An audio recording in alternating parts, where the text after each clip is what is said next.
그리스도의 풍성하신 은혜와 사랑이 늘 함께 하시기를 바랍니다. 오늘 이 아침에는 사도행전 제17장 16절로 34절까지의 말씀, 생명의 삶 큐티 8월 2일자 말씀입니다. 16절 이하의 말씀 봅니다. 바울이 아덴에서 그들을 기다리다가 그 성에 우상이 가득한 것을 보고 마음이 격분하여 회당에서는 유대인과 경건한 사람들과 또 장터에서는 날마다 만나는 사람들과 변론하니 어떤 에피큐로스와 스토아 철학자들도 바울과 쟁론할세 어떤 사람들은 이르되 이 말장이가 무슨 말을 하고자 하느냐 하고 또 어떤 사람들은 이르되 이방신을 전하는 사람인가 보다 하니 이는 바울이 예수와 부활을 전하기 때문이려라. 먼저 18절까지 보면 바울이 그 성에 아테네에 우상이 가득한 걸 보고 마음이 격분했다 그럽니다. 오늘날 사람들은 이걸 보고 문화라고 할 겁니다. 그러니까 오늘 우리가 여러 가지 모양으로 문화라고 하는 이야기로 우상을 섬깁니다. 우리 한국 같으면은 무슨 산신제 이런 형태, 혹은 무슨 별신굿 이런 형 풍어제 이런 형태로도 지내고, 또 어떤 동상을 만들어 놓는데 공산당 같으면은 무슨 마르크스니 레닌이니 김일성이니 이런 동상들을 세워놓고, 혹은 여러 가지 그런 우상들을 세워놓는데 사람들은 여러 가지로 변명을 합니다. 특별히 이제 천주교인들이 성모 마리아를 집에 새겨진 조그만 동상 같은 거, 석상 같은 거 이런 것을 두죠. 그리고 말을 이렇게 합니다. 성모님 모시셨습니까? 집에 성모님 모시셨습니까? 이런 말을 해요. 그게 집에 부처님 모셨습니까 하는 거나 큰 다름 없죠. 문화입니다. 근데 문화라는 이름으로 찾아온 우상 숭배입니다. 우리가 이 부분에 있어서 오늘 우리는 기독교가 국교가 된 사회가 아니기 때문에 그런 일이 벌어지는 걸 우리가 막을 수도 있고 못 막을 수도 있지만은 그 의미가 무엇인지는 늘 확실히 하고 깨닫고 선교적으로 어떻게 할 것인가를 질문해야 할 것입니다. 선교에는 일부분 적과의 동침도 있어요. 잠정적으로 그것도 기억해야 되겠습니다. 전략 전술이 있는 것이죠. 자, 이 말씀은 일단 거기까지 보고 19절 이하입니다. 그를 붙들어 한 가지 말씀 더 보면 17절에 바울이 어디서 전도를 했냐 그러면 유대인의 회당에서도 전하고 또 장터에서도 전했다 그럽니다. 17절입니다. 회당에서는 유대인과 경건한 사람들과 또 장터에서는 날마다 만나는 사람들과 변론했다. 그러니까 오늘도 선교의 지역이 두 곳입니다. 회당과 장터. 그 회당이 오늘날 기독교회일 수도 있어요. 믿음을 많이 잃어버린 교회 안에서도 복음이 전해져야 되고, 혹은 종교라는 이름으로 모이는 곳들에서도 전해져야 되고, 장터에서도 전해져야 된다는 것입니다. 19절 이하 봅니다. 그를 붙들어 아레오바고로 가며 말하기를 내가 말하는 이 새로운 가르침이 무엇인지 우리가 알 수 있겠느냐. 내가 어떤 이상한 것을 우리 귀에 들려주니 그 무슨 뜻인지 알고자 하노라 하니 모든 아덴 사람과 거기서 나그네된 외국인들이 가장 새로운 것을 말하고 듣는 것 외에는 달리 시간을 쓰지 않음이더라. 그러니까 이 사람들이 굉장히 그 신사상, 새로운 사상에 관심이 있는 그런 문화였다고 하는 것을 우리가 알 수가 있습니다. 오늘날엔 그것을 어디서 하냐면 언론이 그런 작업을 하죠. 그러니까 지금부터 한 20여 년 전에 포스트 모더니즘이라는 걸 막 얘기를 했어요. 이 사람들이요, 카페에 차를 마시러 가도 야, 포스트 모더니즘이 뭐냐? 뭐 이렇게 이제 얘기를 하는 거죠. 그런 방식으로 이 사람들도 시간을 썼다 이것입니다. 22절입니다. 바울이 아레오바하고 가운데 서서 말하되 아덴 사람들아 너희를 보니 범사에 종교심이 많도다. 내가 두루 다니며 너희가 위하는 것들을 보다가 알지 못하는 신에게라고 새긴 단도 보았으니 그런즉 너희가 알지 못하고 위하는 그것을 내가 너희에게 알게 하리라.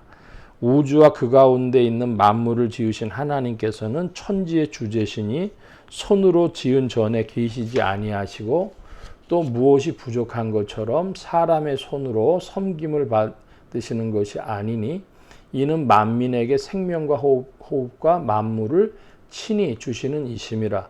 인류의 모든 족속을 한 혈통으로 만드사 온 땅에 살게 하시고 그들의 연대를 정하시며 거주의 경계를 한정하셨으니 이는 사람으로 혹 하나님을 더듬어 찾아 발견하게 하려 하심이로되 그는 우리 각 사람에게서 멀리 계시지 아니하도다. 예, 제가 그 큐티의 본문을 정했다면은 사도행전 17장 16절에서부터 20절까지를 끝냈을 텐데 시간상의 문제인지 우리가 보는 생명의 상 큐티는 34절까지를 한 묶음으로 하고 있습니다. 아무리 그 길게 해도 15분 이상 이 큐티를 다루기에는 부담이 있습니다. 요즘에 보니까 3분 정도로 막 말씀을 하시는 분들이 있어서 저는 15분 정도를 안 넘어가려고 하기 때문에 이제 길 말씀 드리지 못하고 그래서 자세히 살피지는 못하는데 중요한 것들을 좀 살펴보려고 합니다. 아덴은 종교심이 많은 동네였습니다. 이것은 칭찬이기도 하고 책망이기도 합니다. 오늘날도 동일합니다. 종교심이 깊다. 불교에 열심히 있다. 뭐 유학자다. 그런 것은 칭찬이기도 하고 책망이기도 합니다. 그런 말씀을 먼저 드리고 하나님은 어떤 하나님이시냐? 24절에 우주와 그 가운데 있는 만물을 지으신 하나님, 천지의 주제신 하나님. 그 하나님이 25절에 만민에게 생명과 호흡과 만물을 친히 주시는 이시다. 이렇게 하나님 설명하고 있습니다. 그리고 또 26절의 이하에 보면은 모든 족속을 한 혈통으로 만드셨다고 그럽니다. 그러므로 민족주의에 지나치게 치중되어지는 것, 그것은 문제가 있는 신앙 사상입니다. 우리 한국 사람들 한국인이라는 걸 강조하다 보니까 중국인, 일본인하고 아주 다른 면을 부각시켜요. 우리 역사와 문화 때문에 그럴 수 있지만 지나친 것은 인류에서 벗어날 인류를 분할시키는 겁니다. 또 그래서 27절에 사람으로 혹 하나님을 더듬어 찾아 발견하게 하려 하십니다. 이것은 자연계시의 문제라고 흔히들 이야기합니다. 자, 28절이야 합니다. 우리가 그를 힘입어 살며 기동하여 존재하느니라. 너희 시인 중 어떤 사람들의 말과 같이 우리가 그의 소생이라 하니 이와 같이 하나님의 소생이 되었은즉 하나님을 금이나 은이나 돌에나 사람의 기술과 고안으로 새긴 것들과 같이 여길 것이 아니니라. 사도 바울이 우리는 하나님의 소생으로서 우상 숭배해서는 안 될 존재라고 하는 것을 지금 강조하고 있는 것이죠. 만민은 하나님의 소생입니다. 자, 30절 이하입니다. 알지 못하던 시대에는 하나님이 간과하셨으나 이제는 어디든지 사람에게 다 명하사 회개하라 하셨으니 이는 정하신 사람으로 하여금 천하를 공의로 심판할 날을 작정하시고 이에 그를 죽은 자 가운데서 다시 살리신 것으로 모든 사람에게 믿을 만한 증거를 주셨음이니라 하니라. 그들이 죽은 자의 부활을 듣고 어떤 사람은 조롱도 하고 어떤 사람은 이 일에 대하여 내 말을 다시 듣겠다고 하니 이에 바울이 그들 가운데서 떠나매 몇 사람이 그를 가까이 하여 믿으니 그 중에는 아레오바고 관리 디오누시오와 다말이라 하는 여자와 또 다른 사람들도 있더라. 성경 중에 중요한 구절인데요. 사도행전 17장 31절입니다. 무엇인가? 예수 그리스도는 천하를 공의로 심판하실 분이시고 또 예수 그리스도의 부활, 죽은 자 가운데서 다시 사신 예수 그리스도가 모든 사람에게 믿을 만한 증거입니다. 그러니까 예수 그리스도의 그 부활이 육체 부활이라고 하는 것이 오늘날에는 기독교의 신앙인들 중에 자유주의 신학자들이나 그런 영지주의적 신앙의 소유자들이 성령께서 우리 마음 안에서 역사하심으로 그것을 내면의 부활 사건으로만 한정하려고 하는데 그리스도의 육체 부활이 없이는 내면적 부활이라고 하는 것이 성립 불가하다. 성령의 역사라고 하는 것이 성립 불가하다.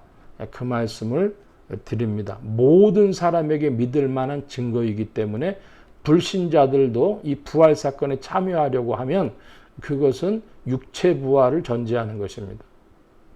여기 사도행전 17장 31절의 말씀 여러분 중요한 구절로 알고 깊이 묵상해 보시기 바랍니다. 오늘 말씀 여기까지 봅니다. 만복의 근원 되신 주님 함께해 주셔서 우리가 선교의 역사에 동참할 때에 회당에서와 장터에서 선교하는 것을 알게 하여 주옵시고 그리스도의 부활 사건이 육체 부활과 심령의 부활로 오늘도 역사하고 있음을 잘 깨닫고 믿고 또한 증거하는 자들 되게 하옵소서. 성령께서 역사하시기를 구하고 감사하며 의지하올 때 예수 그리스도의 이름으로 기도하옵나이다. 아멘. 하늘에 계신 우리 아버지여 이름이 거룩히 여김을 받으시오며 나라의 마옵시며 뜻이 하늘에서 이루어진 것 같이 땅에서도 이루어지이다. 오늘날 우리에게 일용할 양식을 주옵시고 우리가 우리에게 죄 지은 자를 사하여 준 것 같이 우리 죄를 사하여 주옵시고 우리를 시험에 들게 하지 마옵시고 다만 악에서 구하옵소서. 대개 나라와 권세와 영광이 아버지께 영원히 있사옵나이다. 아멘.